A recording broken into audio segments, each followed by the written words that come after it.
Sauti ilisikika mjini Rama, kilio na maombolezo mengi, Raheli akiwalilia watoto wake, lakini hakutaka kufarijiwa kwa kuwa hawapo tena.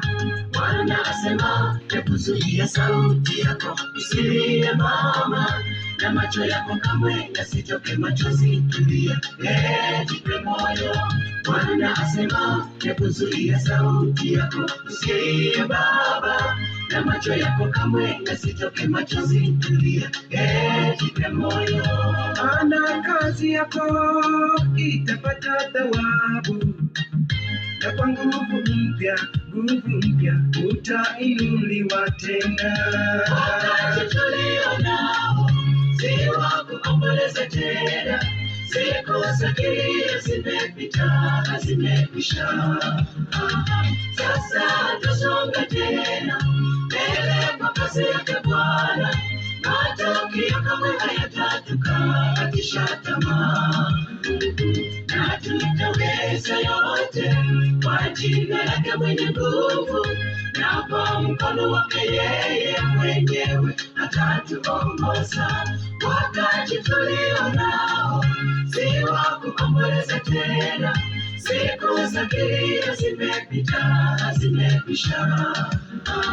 Sasa tusonge tena mbele kwa kazi yake Bwana, matokeo kamwe hayatatukatisha tamaa, na tutaweza yote kwa jina lake mwenye nguvu, na kwa mkono wake yeye mwenyewe atatuongoza.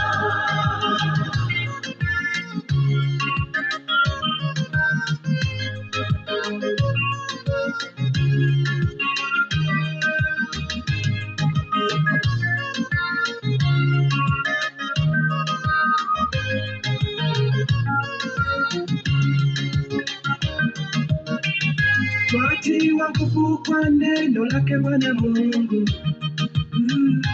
asema kwa baadaye hayo yote nitarejea, nami nitaijenga tena nyumba yake Daudi iliyoanguka, nitajenga tena magugu yake, nitaisimamisha.